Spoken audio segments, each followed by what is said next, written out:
الله الرحمن الرحيم يا أيها الذين آمنوا اتقوا الله حق تقاته ولا تموتن إلا وأنتم مسلمون يا أيها الذين آمنوا اتقوا الله وقولوا قولا سديدا يصلح لكم أعمالكم ويغفر لكم ذنوبكم ومن يطع الله ورسوله فقد فاز فوزا عظيما قال الله تعالى في القرآن الكريم إن الصلاة كانت على المؤمنين كتابا موقوتا وقال النبي صلى الله عليه وسلم بني الإسلام على خمس شهادة أن لا إله إلا الله وأن محمدا عبده ورسوله وإقام الصلاة وإيتاء الزكاة وصوم رمضان وحج بيت الله أو كما قال عليه الصلاة والسلام رب اشرح لي صدري ويسر لي أمري واحلل عقدة من لساني يفقهوا قولي رب زدني علما سبحانك لا علم لنا إلا ما علمتنا إنك أنت العليم الحكيم انتہائی قابل احترام بھائیوں دوستوں انتہائی معزز ماں اور بہنوں پچھلے جمعہ میں نے کوشش کی ہے کہ آپ کے سامنے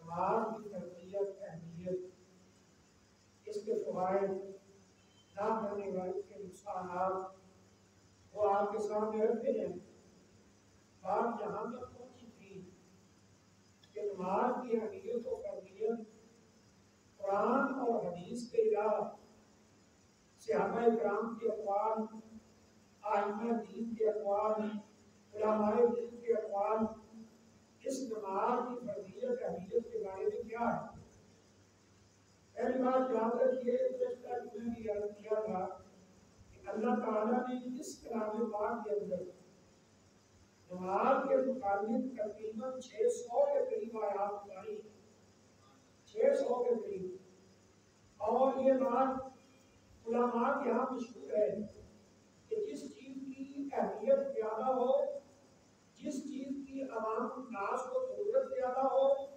اور جتنا مسئلہ ہر ایک بندے سے متعلق ہو تو اللہ تعالیٰ اس کے بارے میں اور رسول اللہ صلی اللہ علیہ وسلم کی اس کے مطابق بہت سارے فرامین وہ دنیا کو بتا کر گئے ہیں اور اللہ تعالیٰ نے بھی اپنے اس کلام میں اس مسئلہ کے متعلق بہت سارے دلائل نازل کیے ہوتے ہیں اب دیکھیں آپ کوئی پارہ نکال دے قرآن مجید کا کوئی حصہ نکال دے آپ کو کہیں نہ کہیں آگے پیچھے نماز کے متعلق اللہ تعالیٰ کے احکام ضرور ہے کہیں فرمایا مرد اور مرد کے ہی رکوع کرنے والوں کے ساتھ رکوع کرو کہیں فرمایا یہ نماز بڑی بہترین عبادت ہے لیکن یہ بہت بھاری لگتی ہے لوگوں کو پڑھنا الا علی الخاشعین مگر جو اللہ سے ڈرتے ہیں ان کے لیے نماز بھاری نہیں ہے وہ 5 وقت پڑھنے جاتے اور 18واں پارہ شروع کیا اللہ تعالیٰ نے فرمایا ایک گارنٹی والی بات کی ہے اب کہانی میں وہ مومن کامیاب ہو گئے وہ کون ہے الذین هم فی صلاتہم خاشعون جو آدمی نماز کو پوری توجہ کے ساتھ پڑھتے ہیں پورے ٹائم پر پوری توجہ کے ساتھ پورے کتابوں کو مکمل کرتے ہوئے وہ نماز ادا کرتے ہیں تو اللہ تعالیٰ ان کو گارنٹی دے رہے ہیں کہ وہ لوگ اللہ تعالیٰ کے ہاں کامیاب ہیں جو پکے نماز ہیں آپ حدیث کا مطالعہ کر لیں ظاہر سی بات ہے کہ جمعے کا اتنا وقت نہیں ہوتا کہ ہم سارے دلائل ذکر کریں آپ یہ دیکھیں نبی کریم صلی اللہ علیہ وسلم نے فرمایا یہ نماز مومن کی معراج ہے یعنی جیسے رسول اللہ صلی اللہ علیہ وسلم معراج پر گئے اللہ تعالیٰ سے ہم کلام ہوئے تو ہم مسلمان بھی اس نماز کے اندر اپنے رب سے ہم کلام ہوتے ہیں آپ نماز کے ایک لفظ پر غور کیجیے انشاءاللہ میں کوشش کروں گا کہ اندر جمعوں میں اس کا مفہوم بھی بتایا جائے کہ ہم نماز میں جو لفظ پڑھتے ہیں اس کا مطلب کیا ہے تعالیٰ سے ہم کیا باتیں کر رہے ہوتے ہیں. اور فرمایا نماز نور ہے. اور بخاری شریف میں نبی کریم صلی اللہ علیہ وسلم نے فرمایا تھا جو فجر کی نماز باجماعت ادا کر لیتا ہے تو سارا دن اللہ تعالیٰ کے ذمے میں چلا جاتا ہے. اللہ کی طرف سے حفاظت مقرر ہو جاتی ہے. اللہ تعالیٰ کی طرف سے انعامات ملتے ہیں. اللہ تعالیٰ کی طرف سے بخشش کے فیصلے ہوتے ہیں. اور یہ نماز قیامت والے دن نور ہوگی, نور جو لوگوں کے آگے آگے چلے گی روشنی بن کر. اور جو بے نماز وہ ان کو مخاطب کر کے کہیں گے ذرا ٹھہر جاؤ مت تب اس نے نوری کو قرآن مجید کے لفظ بولتا ہے ٹھہرو ذرا تھوڑا سا نور ہمیں بھی دے دو. لیکن اس وقت نہ ہی وہ ٹھہریں گے نہ ہی ٹھہرنے کی اجازت ہے.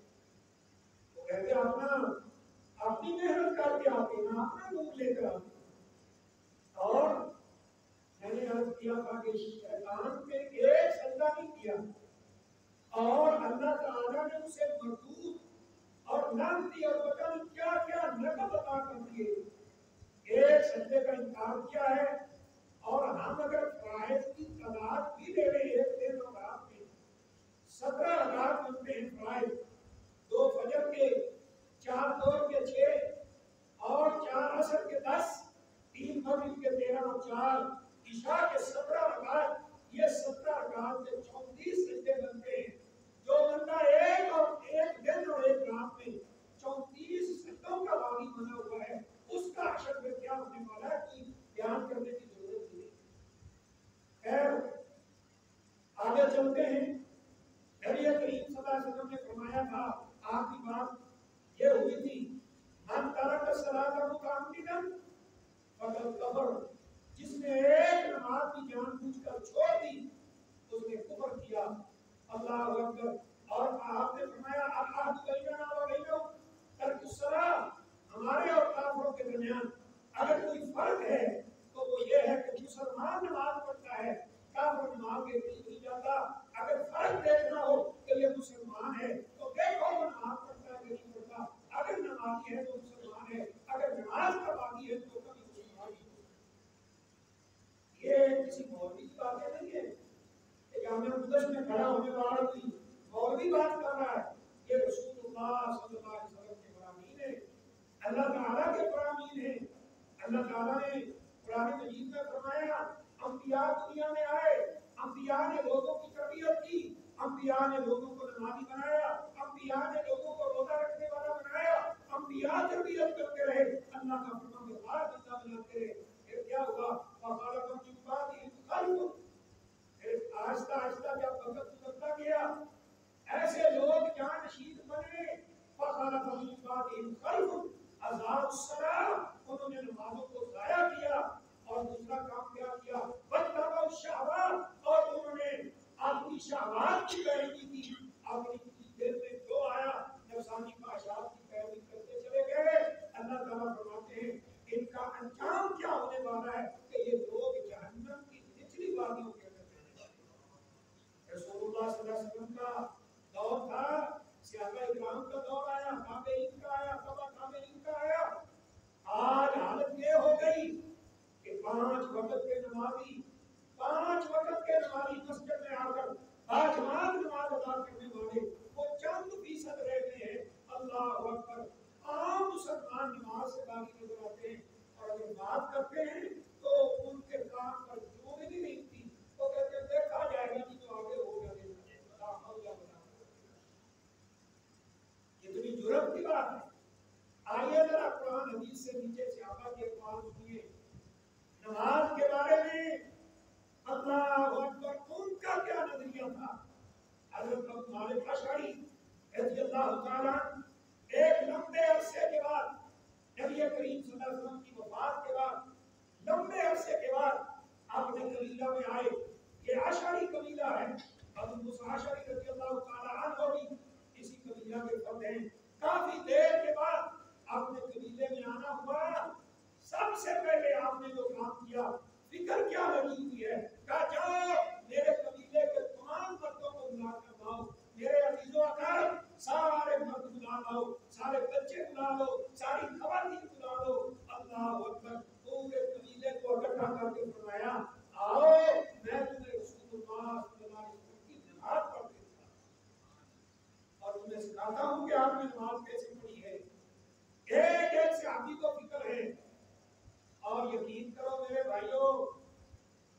کرام کا نظریہ کیا ہے؟ کہتے ہیں کہ جو بندہ مسلسل 2-3 دن مسجد میں نظر نہیں آتا تھا، مسجد نبوی میں وہ ہمیں نظر نہیں آیا، تو ہم سمجھتے تھے یا وہ مسافر بن چکا ہے، کسی کام سے مدینہ سے باہر چلا گیا ہے، اور اگر باہر نہیں گیا تو لازمی بات ہے کہ وہ بیمار ہو گیا۔ یہی دو وجوہات ہو سکتی ہیں مسجد نہ آنے کی، یا بیمار ہے مسجد آ نہیں سکتا، یا مسافر ہو چکا ہے مدینہ منورہ سے باہر چلا گیا ہے۔ اللہ اکبر، مدینہ منورہ میں مسلمان بھی تھے، مدینہ منورہ میں یہودی بھی رہتے تھے قباء مسجد کے قریب، اور مدینہ منورہ میں عیسائی بھی رہتے تھے، اور مدینہ منورہ میں ایک چوتھی قوم تھی جنہوں نے اوپر سے کلمہ پڑھا تھا، صرف اس لیے کہ رسول اللہ صلی اللہ علیہ وسلم کو اللہ نے مدینہ میں قوت و طاقت نصیب کر دی۔ مدینہ کے بڑے بڑے 2 قبائل اوس اور خزرج یہ مسلمان ہو گئے، اور نبی صلی اللہ علیہ وسلم کا اپنا نہال جسے نامتا کہتے ہیں ہمارے ہاں پنجابی زبان میں، وہ بھی مدینہ منورہ کے ہیں۔ حضرت سعد رضی اللہ تعالیٰ عنہ یہ آپ کے ماموں ہیں، اللہ اکبر، یہ سارے لوگ مسلمان ہوئے۔ اب عبداللہ بن ابی منافق یہ چاہتا تھا مدینہ کا سردار یہ بنے، نبی کریم صلی اللہ علیہ وسلم کے آنے سے وہ سرداری والا خواب ٹوٹ گیا، تو اس نے پھر یہ کیا اوپر سے کلمہ پڑھ لیتا ہوں، جب کبھی مجھے طاقت ملے گی میں مسلمانوں کو مدینہ سے باہر نکالوں۔ یہ قرآن کہتا ہے، قرآن مجید میں یہ منظر موجود ہے۔ یہ کہا کرتا تھا کہ میں نکال دوں گا۔ اب چوتھی قوم یہ تھی، ظاہر سی بات ہے نہ تو مسجد نبوی میں عیسائی بات پڑھنے آتے تھے، نہ یہودی آتے تھے، مسلمان پڑھتے تھے، یا دکھاوے کے لیے منافق پڑھتے تھے۔ نبی کریم صلی اللہ علیہ وسلم کے پیچھے آ کر نمازیں پڑھنے والے، قرآن کہتا ہے یہ قسمیں اٹھا کر کہتے ہیں کہ ہم مومن ہیں، ہم کلمہ پڑھ چکے ہیں، ہم مسلمان ہیں، اور اللہ فرماتے ہیں کہ اللہ جانتا ہے کہ یہ جھوٹ بول رہے ہیں۔ یہ لوگ بھی آتے تھے۔ اب صحابہ کرام کا بیان کیا ہے؟ اگر 2-3 دن بندہ مسجد میں نہیں آیا، ہم اس کے گھر کسی کو بھیج کر پتہ کرتے تھے کہ جاؤ بھائی پتہ کر کے آؤ ہمارا بھائی بیمار تو نہیں ہو گیا، یا مسافر تو نہیں ہے، مسجد کیوں نہیں آ رہا؟ اگر وہ مسافر بھی نہیں ہے، پتہ چلتا کہیں گیا ہوا ہے، نہیں ادھر ہی ہے، بیمار ہو گیا ہے، نہیں بیمار بھی کوئی نہیں ہے، تو وہ کہتے ہیں جو بیمار بھی نہیں ہوتا تھا، سفر میں بھی نہیں جاتا تھا، اور مسجد بھی نہیں آتا تھا مسلسل، تو ہم سمجھ لیتے تھے انہ منافق معلوم النفاق، یہ بندہ پکا منافق ہے جو اوپر سے کلمہ پڑھ رہا ہے لیکن اس کے دل کے اندر ایمان نہیں ہے۔ اور یاد رکھو ایمان یہ ہے انسان زبان سے اقرار بھی کرے، دل سے یقین بھی رکھے، اعضاء سے جسم سے عمل بھی کرے، تب جا کر مسلمان مومن بنتا ہے۔ لیکن اگر وہ زبان سے کلمہ پڑھتا رہے اور دل سے اسے یقین نہ ہو، اسے عقیدے کا منافق کہتے ہیں، اور اللہ تعالیٰ نے قرآن مجید میں فرمایا ان المنافقین فی الدرک الاسفل من النار، یہ منافق جہنم کے نچلے ترین درجے میں ہوں۔ اور ایک بات کروں، اگر آپ یاد نہ ہو کہ میں عرض کرتا ہوں نا سیدھی سیدھی باتیں بڑی کڑوی ہوتی ہیں، مومن وہ ہے جو زبان سے بھی اقرار کرے، دل سے بھی یقین رکھے، اعضاء سے عمل بھی کر کے دکھائے۔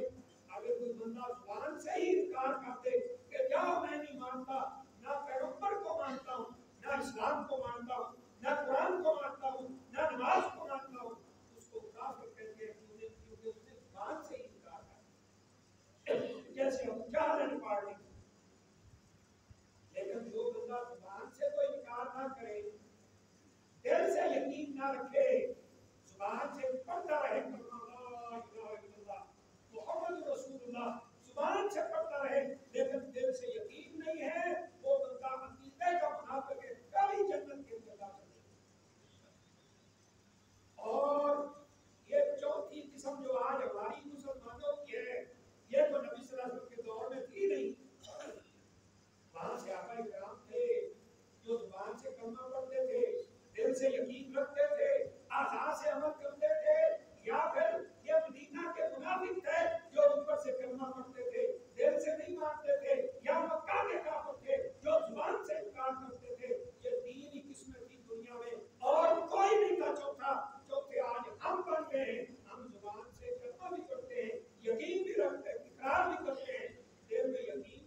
چاہتا یہ کبھی بھی اپنے دعوے میں سچا نہیں ہوتا. اس لیے صحابہ کرام کہتے ہیں جو بیمار نہیں ہوتا تھا، جو مسافر بھی نہیں ہوتا تھا، نماز میں ریگولر آتا بھی نہیں تھا، تو ہم اس کو پکا منافق سمجھتے ہیں. اب ہمارا رویہ کیا ہے؟ دیکھا ہے نا کئی بھائیوں کو بیٹھے ہیں گپے مار رہے ہیں، اذان شروع ہو گئی، چوکتا جاؤ بھائی جی اذان ہو رہی ہے. اچھا جی اذان ہوگی، وہ مؤذن نے آخری کلمہ کہا لا الہ الا اللہ، کہہ رہے اللہ الہ الا اللہ، چلو جاؤ بھائی مسجد. نہیں جی نہیں، اے نماز نال ضروری کام میں جڑا سی کر رہے ہیں، اے محفل لگی ہے ساڈی، اے ضروری ہے اللہ اکبر. اور نبی کریم ہمیں نبی صلی اللہ علیہ وسلم کی تعلیمات کا ہی پتہ نہیں. صحیح مسلم کے اندر روایت موجود ہے کہ جو بندہ اذان سنتا ہے فقال مثل ما يقول المؤذن، وہ اسی طرح لفظ کہتا جاتا ہے جیسے مؤذن کہہ رہا ہے. وہ اللہ اکبر کہتا ہے، یہ بھی اللہ اکبر کہتا ہے، سوائے حی علی الصلاۃ اور حی علی الفلاح کے یہاں لا حول ولا قوت الا باللہ پڑھتا ہے، ساری اذان کا جواب دیتا ہے. وہ آخر میں اللہ اکبر کہتا ہے، یہ بھی اللہ اکبر کہتا ہے. وہ لا الہ الا اللہ کہتا ہے، یہ بھی لا الہ الا اللہ کہتا ہے، ساری اذان کا جواب دیتا ہے. ثم صلی علیہ، پھر میرے اوپر درود پڑھتا ہے. اذان سن کر جواب دیتا ہے، سننے والا جواب دیتا ہے، پھر میرے اوپر درود پڑھتا ہے. درود پڑھنے کے بعد یہ کہتا ہے اللہم رب هذه الدعوة التامة والصلاة القائمة آت محمدا الوسیلة والفضیلہ وابعثه مقاما محمودا الذی وعدته. یہی تک دعا ثابت ہے. یہ پڑھتا ہے واجبت له شفاعتی، تاکہ قیامت کے دن میری سفارش اس کے لیے واجب ہو جائے. ہم نے کہا اللہ کے رسول صلی اللہ علیہ وسلم آپ 100 دفعہ ہمیں سمجھاتے رہے، ہم یہ کریں گے کہ جب اذان ہوگی گانے بند کر دیں گے، جب ختم ہو جائے گی دوبارہ گانے لگا لیں گے. اذان ہوگی باتیں بند کر دیں گے، خاموشی سے سنو جی اذان ہو رہی ہے. اور یہ ہماری خواتین، ان کو ہم نے دیکھا اذان ہو دوپٹہ نیچے ہے، اذان ہوئی دوپٹہ پکڑ کے اوپر کر لیا، اذان ہوئی پھر نیچے کر. سبحان اللہ، یہ مسلمان ہیں. نماز کے قریب نہ جانے والے مسلمان کبھی مسلمان نہیں ہو سکتے، اپنی زبان سے جتنے مرضی دعوے کرتے ہیں. تو میرے بھائیوں، یہ صحابہ اکرام کا بیان ہے. اب اگر مختلف صحابہ اکرام کے میں آپ کو اقوال سنانے شروع کر دوں، یہ ٹائم تھوڑا ہو جائے گا، ذرا اور نیچے آ جاؤ. صحابہ اکرام ان سے نیچے کا لیول ہم دے لیتے ہیں، ویسے تو کافی ہے، تبا کافی ہے. ائمہ اکرام ہمیں سمجھا دیا گیا ہے، 4 امام ہیں دنیا میں، 4 امام. ٹھیک ہے، مان لیتے ہیں آپ کی بات. ویسے ہمارا عقیدہ یہ ہے کہ دنیا میں ہزاروں امام ہیں، 4 نہیں، ہزاروں. وجہ کیا ہے؟ میں صرف ٹائم کی مناسبت سے ایک امام کی تھوڑی سی بات بتاتا ہوں. ان کا نام ہے عامر بن شرحبیل الشعبی. امام شافعی کے نام سے مشہور ہیں. علماء کو پتہ ہے امام شافعی کے نام سے عامر بن شرحبیل الشعبی 14 ہجری کو پیدا ہوئے ہیں. نبی کریم صلی اللہ علیہ وسلم 11 ہجری کو دنیا سے رخصت ہوئے ہیں. یہ 14 ہجری کو پیدا ہوئے ہیں. حضرت عمر رضی اللہ تعالیٰ عنہ کا دور ابھی شروع ہو رہا ہے. یہ امام پیدا ہوئے ہیں، جوان ہوئے، صحابہ اکرام سے علم حاصل کیا اور اتنی محنت کی مسجد نبوی میں درس دے رہے تھے. خادم رسول صلی اللہ علیہ وسلم حضرت انس رضی اللہ تعالیٰ عنہ کھڑے ہو کر اتنا درس سن رہے. کسی نے پوچھ ہی لیا آپ خادم رسول ہیں، صحابی رسول ہیں، اس نوجوان کا درس سن رہے ہیں، وجہ کیا ہے؟ بڑے بچوں کے ساتھ آپ کھڑے ہیں. کہا عجیب بات ہے، یہ بچہ جو ہے اس نے رسول کریم صلی اللہ علیہ وسلم کا زمانہ نہیں دیکھا، اس نوجوان نے نبی صلی اللہ علیہ وسلم کی زیارت نہیں کی، لیکن یہ جنگ احد کا واقعہ اس طرح بیان کر رہا ہے جیسے ہمارے ساتھ جنگ کے درمیان. کیا یہ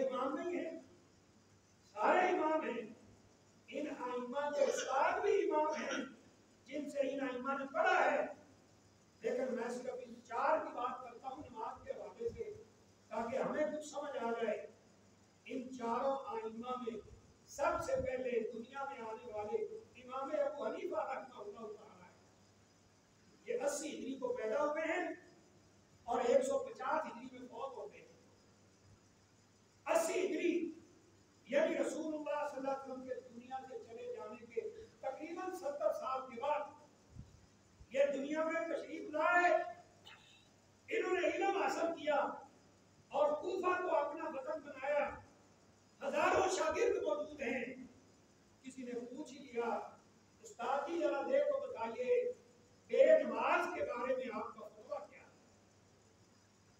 امام صاحب نے فرمایا میرا فتویٰ یہ ہے کہ بے نماز انہ یسجن، اس کو قید کر دو، فیستتاب، اس سے توبہ طلب کرو، اسے کہو کہ توبہ کرے. فَإِن تَابَ فَخُلِّيَ سَبِيلُهُ، اگر یہ توبہ کر لے اس کا رستہ چھوڑ دیا جائے، اسے عذاب کر دیا جائے. اور اگر یہ توبہ نہ کرے فَيُقْتَلُ تَعْذِيرًا، اس کی گردن اڑا دی جائے اس لیے کہ یہ بے نماز ہے، نماز کے قریب نہیں جاتا. یہ امام صاحب کا فتویٰ، اور یہ عبارت آپ کو کہاں سے مل سکتی ہے؟ ہم کوئی بات ایسے سنی سنائی نہیں کرتے اللہ کے فضل سے. یہ فقہ حنفی کی سب سے بڑی کتاب الہدایہ کے نام سے مشہور ہے. یہ امام صاحب کی عبارت آپ کو الہدایہ کے اندر مل سکتی ہے، فقہ حنفی کی دوسری کتابوں میں نہیں مل سکتی. باقی تینوں ائمہ اگر الگ الگ ان کی بات کی جائے تو ٹائم بہت لگ جاتا ہے. تینوں ائمہ کا میں مختصر فتویٰ بتا رہا ہوں.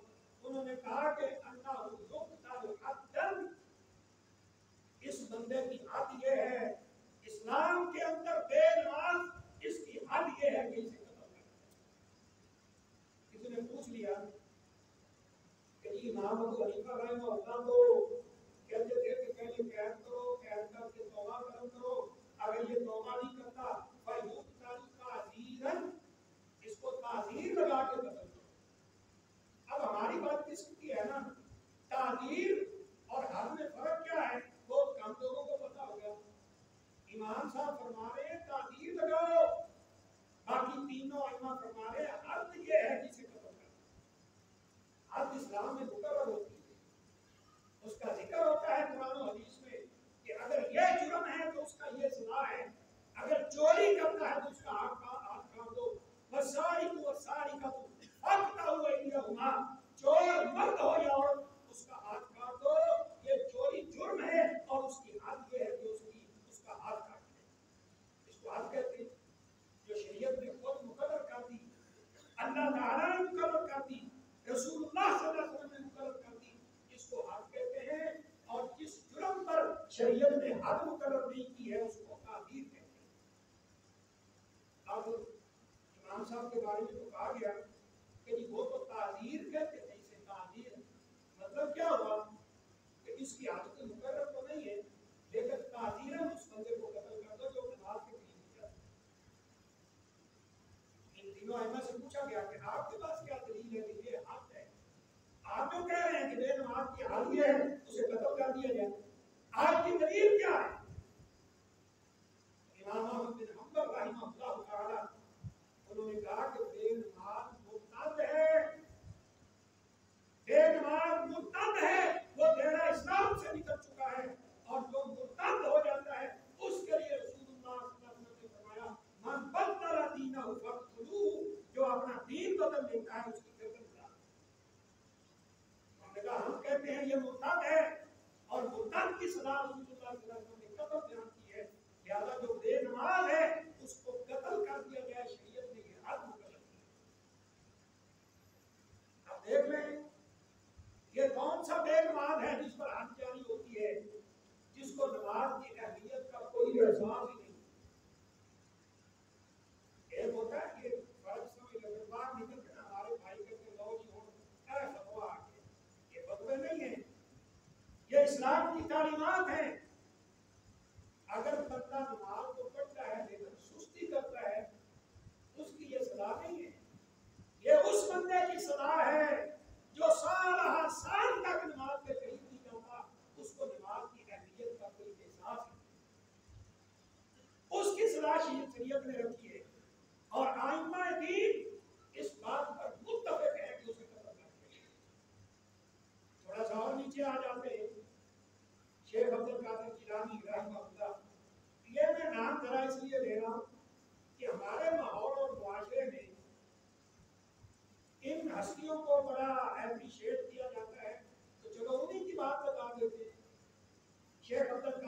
جیلانی رحمہ اللہ، جن کو آج ہمارے معاشرے میں 11ویں والا پیر کہتے ہیں، ان سے پوچھا گیا آپ بتائیے پیر صاحب آپ کے نزدیک بے نماز کی سزا کیا ہے؟ یہ حنبلی فقہ کی الدلیل الطالب ایک کتاب ہے، اس میں آپ یہ فتویٰ دیکھ سکتے ہیں۔ آپ بتائیے آپ کے نزدیک بے نماز کی سزا کیا ہے؟ انہوں نے فرمایا سب سے پہلی سزا میری طرف سے یہ ہے کہ اس بندے کے برتن مسلمانوں سے الگ کر دو۔ پوچھا گیا جی کیوں؟ یہ پلید آتی ہے، پلید اس کے ساتھ بیٹھ کر کھانا کھانا بھی جائز نہیں، اس کے برتن الگ کر دو۔ نمبر 2 وَإِن مَاتَ فَلَا يُصَلَّىٰ عَلَيْهِ، اگر یہ بندہ مر جائے کوئی مسلمان اس کے اوپر جنازہ نہ پڑھے۔ وَلَا يُدْفَنُ فِي مَقَابِرِ الْمُسْلِمِينَ، اس کو مسلمانوں کے مقبرے میں یعنی قبرستان میں دفن نہ کرو۔ پوچھا گیا پیر صاحب نے اس کے ساتھ کیا سلوک کرے؟ آپ کہہ رہے ہیں جنازہ بھی نہ پڑے، برتن بھی الگ ہونے چاہیے جب تک زندہ رہے، اور اگر فوت ہو جائے جنازہ نہ پڑھا جائے اور اس کو مسلمانوں کے قبرستان میں دفن نہ کیا جائے، پھر اس کے ساتھ کیا کیا جائے؟ فرمایا اس کے پاؤں میں رسی ڈال کر کتے کی طرح باہر پھینک۔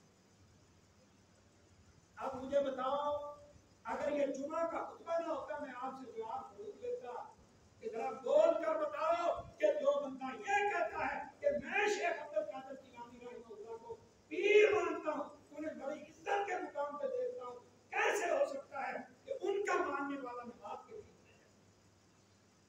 ناممکن ہے۔ یہ تو پھر ایسا ہی ہو گیا نا، باپ اگر بیٹے کو کہتا ہے کہ بیٹا مجھے پیاس لگی ہے پانی لے آؤ، بیٹا کہتا ہے ابا جی پانی اور بڑی محبت الگ ادھر پانی لے کے آ، میں پیاس لگی، ابا جی میں تھوڑے سے صدقے جاؤں قربان جاؤں، بیٹا پانی لاؤ، ابا جی بڑی محبت ہے آپ سے، بیٹا میں کہہ رہا ہوں پانی لے آؤ، ابا جی آپ کے بال کتنے خوبصورت ہیں، آپ کے دانت کتنے خوبصورت ہیں، آپ کے کپڑے کتنے خوبصورت ہیں، آپ کو اللہ نے شکل کتنی خوبصورت دی ہے۔ ادب کا تقاضا، محبت کا تقاضا تو یہ تھا کہ جو کچھ ہمیں رسول اللہ صلی اللہ علیہ وسلم نے فرمایا ہے ہم اس پر عمل کریں۔ اگر کوئی شخص امام ابو حنیفہ رحمہ اللہ کو پیروکار ہے، ٹھیک ہے، ہم الحمدللہ ان کو بہت بڑے مقام پہ سمجھتے ہیں، شیخ عبد القادر جیلانی اللہ کے نیک بندے تھے، ہم جیسے گناہگاروں سے دنیا بھر جائے نا ان کے پاؤں کے پاک جیسے بھی نہیں ہو سکتے۔ لیکن ہماری دعوت کیا ہے؟ ہم آپ کو کیا سمجھانا چاہتے ہیں کہ اگر ان لوگوں کے ساتھ محبت میں ہم سچے ہیں تو پھر وہ تو یہ کہہ رہے ہیں کہ اگر کوئی بے نماز ہے اس کے ساتھ بیٹھ کر کھانا بھی نہیں۔ ہماری دوستیاں بے نمازوں کے ساتھ ہیں، دلی دوستیاں ہیں، دلی جو اللہ کے باغی بنے ہوئے ہیں ان کے ساتھ ہماری دلی دوستیاں ہیں۔ تو یہ گھر کیسے ہو سکتا ہے کہ کوئی بندہ کہے میں امام صاحب کو ماننے والا ہوں، بھائی نماز پڑھتے ہو؟ نہیں کوئی نہیں پڑھتا، امام صاحب نے تو کہا اسے قید کر دیا جائے، اگر اسلامی حکومت ہے اس کو قتل کر دیا جائے، اللہ جی وہ پھر دیکھی جائے گی۔ ایسے نہیں میرے بھائی، تو یہ چند چیزیں میں نے آپ کے سامنے رکھی ہے نماز کے حوالے سے۔ اگلی بات نماز کے حوالے سے انتہائی اہم ہے اور سمجھنے والی بھی ہے، اور جو انداز اللہ تعالیٰ نے اختیار کیا ہے نبی اکرم صلی اللہ علیہ وسلم کے ذریعے ہمیں سمجھانے کا، بالکل بڑا سادہ سا ہے، اور وہ ہے کہ ان پانچوں نمازوں کے اصل اوقات کیا ہے۔ بڑی اہم بات ہے، غور سے سنیے۔ حدیث میں آتا ہے کہ جبرائیل علیہ السلام مسلسل 2 دن تشریف لائے، اور ان 2 دنوں میں نبی اکرم صلی اللہ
کی نماز پڑھا دی، پھر واپس چلے گئے. پھر اسی دن مغرب کے وقت تشریف لائے. این جب سورج غروب ہوا، سورج غروب ہونے کے ساتھ ہی جبرائیل علیہ السلام تشریف لائے. فرمایا میرے ساتھ کھڑے ہو جائیے، میں آپ کو نماز مغرب کا وقت بتانے آیا ہوں. نماز مغرب پڑھائی. پھر اسی دن عشاء کے لیے آئے. جب سورج غروب ہو جاتا ہے اور آسمان کے کناروں پر جو سرخی ہوتی ہے یہ ختم ہو گئی، تو جبرائیل علیہ السلام تشریف لائے. فرمایا عشاء کی نماز کا وقت شروع ہو گیا ہے، آپ اٹھیے، میں آپ کو نماز پڑھانے کے لیے آیا. اگلا دن ہوا فجر. یہ جو ساری کا وقت ہمارا ختم ہوتا ہے اسے فجر صادق کہتے ہیں، یا بعد جگہ آپ نے صبح صادق لکھا ہوا دیکھا ہوگا. اس وقت تشریف لائے اور فرمایا میرے ساتھ کھڑے ہو گئے، میں آپ کو نماز پڑھانے کے لیے آیا. پانچوں نمازیں پوری ہوگی. میں دوہرا دیتا ہوں. ظہر کی نماز پڑھائی جب سورج ڈھلا ہے، عصر کی نماز پڑھائی جب سایہ ایک نصف ہوا ہے، مغرب کی نماز پڑھائی جب سورج غروب ہوا ہے، عشاء کی نماز پڑھائی جب یہ سرخی غائب ہوئی ہے، اور فجر کی نماز پڑھائی جب ساری کا. 5 نمازیں ہو گئی. اگلے دن پھر آئے، زور پہ آئے، دوبارہ نازل ہوئے. اور کس وقت نازل ہوئے؟ جب ہر چیز کا سایہ ایک مثل ہونے لگا تھا، تھوڑا سا ٹائم باقی تھا، اس وقت آئے اور زور کی نماز پڑھا. پھر اسی دن عصر کو آئے، جب ہر چیز کا سایہ 2 مثل ہو گیا تو نماز عصر پڑھائی. مغرب کو آئے، جب سورج کی سرخی ابھی غائب نہیں ہوئی تھی، کچھ باقی تھی، مغرب کی نماز پڑھائی. اور پھر اسی دن عشاء کے وقت تشریف لائے، آدھی رات کے وقت عشاء کی نماز پڑھائی. اور اگلے دن فجر کو آئے، جب روشنی پھیل گئی تھی تو فجر کی نماز پڑھائی. اور کیا فرمایا اللہ کے رسول صلی اللہ علیہ وسلم، کل میں نے آپ کو نماز 5 پڑھائی تھی، آج بھی آپ کو 5 نمازیں پڑھائی ہیں. کل والا پہلا وقت تھا، یہ آخری وقت ہے. نمازوں کے اوقات اس کے درمیان ہیں. اگر آپ کا کوئی امتی اس ٹائم میں نماز پڑھ لے گا، اللہ تعالیٰ کی طرف سے اس کی نماز ادا ہو جائے گی. لیکن ساتھ ہی فرمایا، آپ صلی اللہ علیہ وسلم نے بھی وضاحت فرمائی. پوچھا گیا افضل العمل اعمال یا رسول اللہ، افضل عمل کیا ہے اللہ کے رسول صلی اللہ علیہ وسلم؟ آپ نے فرمایا الصلاۃ فی اول وقتہا، نماز پہلے وقت میں پڑھا کرو. صرف زور کے لیے بتایا کہ اگر گرمی شدید ہو فابرد الظہر، اس کو تھوڑا سا ٹھنڈا کر لو. اور جو صاحب عذر ہیں، عذر والے، ان کے لیے 2 نمازوں کا وقت لمبا بتایا. ایک عشاء کا، فرمایا کہ عشاء کا وقت آدھی رات تک ہے. لیکن اگر کسی کو کوئی عذر لاحق ہے، اللہ کا کرم دیکھیے کہ اگر فجر کی اذان سے پہلے پہلے نماز پڑھ لے، نماز ادا ہو جائے. اور اسی طرح عصر کا وقت بتایا، یعنی عصر کی نماز اس کا اصل وقت 2 سایہ مثل 2 ہونے تک ہے.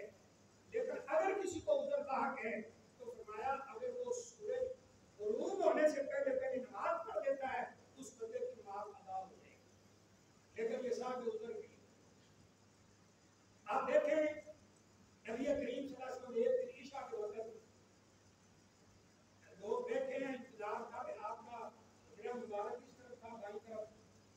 لوگ انتظار میں بیٹھے ہیں کہ عشاء کا وقت ہو گیا ہے، اذان ہو چکی ہے، لوگ آ چکے ہیں، آپ تشریف نہیں لائے. کافی وقت گزرنے کے بعد سیدنا عمر فاروق رضی اللہ تعالیٰ عنہ گئے، کہنے لگے اللہ کے رسول صلی اللہ علیہ وسلم، ہمارے ساتھ خواتین بھی اور نماز پڑھنے آتی تھی، الحمدللہ جیسے ہماری بہنیں آتی ہیں. کہا کہ خواتین بھی تھک گئی ہیں، سو رہی ہیں، یعنی بیٹھے بیٹھے سونے میں وجود ٹوٹتا ہے، اور بچے بھی ہیں، تو آپ نماز کے لیے تشریف لے آئیں. نبی کریم صلی اللہ علیہ وسلم آئے، اللہ اکبر، تکبیر ہو گئی، تکبیر. آپ نے مخاطب کر کے فرمایا میرا دل کرتا ہے کہ عشاء کی نماز لیٹ پڑھو، اگر مجھے مشقت کا ڈر نہ ہوتا میں روزانہ تمہیں اسی وقت میں نماز پڑھاتا. کیا ثابت ہوا؟ بقیہ 4 نمازیں اول وقت میں اور عشاء لیٹ ادا کی ہے، لیکن آج ہم نے اپنی مرضیاں چلا رکھی ہیں، یہ نماز جلدی اور باقی لیٹ۔ بہرحال تو ہر ایک کا پھر اپنا اپنا سوچ کا فکر کا زاویہ ہے، لیکن یہ روایت آپ کو حدیث کی ہر کتاب میں مل سکتی ہے۔ یہ ہے میرے بھائیوں نمازوں کے اوقات۔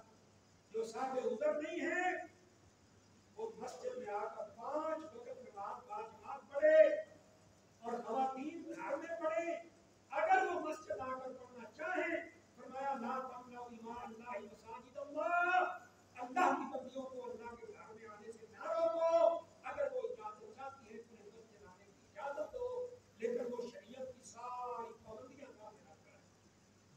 آگے اگر وہ خیال دے تو کام جا رہے تھے، ایک عورت جا رہی نماز پڑھنے، اس سے تھوڑی سی خوشبو آ گئی، آپ نے روک دیا، بیوی کہاں جا رہی ہو؟ کہتی ہے نماز پڑھنے۔ کہا یہ تو تم سے خوشبو آ رہی ہے، جاؤ واپس گھر کے اندر۔ پیغمبر علیہ السلام کا فرمان ہے کہ جو عورت خوشبو لگائے اور وہ پھر نماز مسجد میں لا کے پڑھنا چاہتی ہو، وہ اس نے جنابت کی طرح غسل کر کے خوشبو کو ختم کر دیا، پھر نماز پڑھنے کی ہے۔ تو یہ چند چیزیں ہیں نماز کے اوقات، نماز کے بارے میں کوشش کریں گے انشاءاللہ کہ